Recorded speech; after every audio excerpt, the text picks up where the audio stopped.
এই মত বিনিময় সভায় ছোট্ট দুটি কথা বলে আমি শেষ করব। আমাদের প্রধান অতিথি আপনাদের ব্যাপারে মূল্যবান বক্তব্য দিবেন।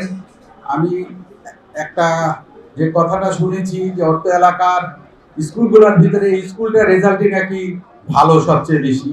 নিঃসন্দেহে এটা আমাদের প্রধান শিক্ষক এবং শিক্ষকবৃন্দের অক্লান্ত পরিশ্রম এবং চেষ্টার ফলে এটা সম্ভব হয়েছে, এবং পাশাপাশি গার্জিয়ানদের চেষ্টার কারণেও তার সন্তানরা নিঃসন্দেহে ভালো রেজাল্ট করেছে। আরেকটা এখানে শুনলাম যেটা আপনার থামের সিস্টেম করেছেন, যেটা ছাত্ররা এখানে উপস্থিত হবে কি হয়েছে কিনা, যারা ওইটার ইনফরমেশনটা গার্জিয়ানরা পাবে, সেটার নাকি ইনফরমেশনটা গার্জিয়ানরা পাচ্ছে না। সে ব্যাপারে হেডমাস্টার সাহেবের কাছে আমার রিকোয়েস্ট থাকবে এই জিনিসটা আপনি অতি সত্বর এটাকে ঠিক করে জানি গার্জিয়ানরা পায় এই তথ্যটা, সে ব্যাপারে আপনি পদক্ষেপ দিবেন।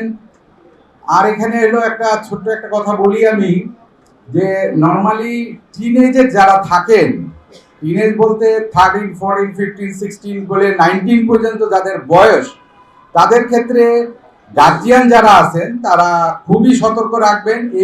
এই বয়সের সন্তানেরা নর্মালি তারা নিজেদের ব্যাপারে সিদ্ধান্ত নিতে পারে না, বাইরের খারাপ জিনিসের প্রতি তাদের আকর্ষণটা বেশি থাকে।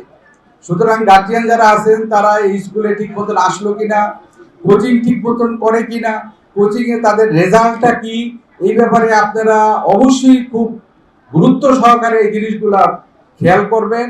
জানে, কারণ সন্তান ক্ষতি হলে আপনাদের সন্তান যাবে, অন্য কারো কিছু হবে না। সুতরাং যার যার সন্তানের প্রতি সে খুবই নজর রাখবেন, শিক্ষকদের সঙ্গে যোগাযোগ রাখবেন। নিশ্চয়ই আপনাদের এই চেষ্টার কারণেই আপনাদের সন্তান ভালো রেজাল্ট করবে, ভালো রেজাল্টের পরে নিঃসন্দেহে একটা ভালো একটা চাকরি পাবে, আপনাদের আশা প্রত্যাশা পূরণ হবে। সর্বোপরি সবার সুস্বাস্থ্য ভালো কামনা করে আমি সবার কাছে বিদায় নিতেছি। আসসালামু আলাইকুম, ধন্যবাদ।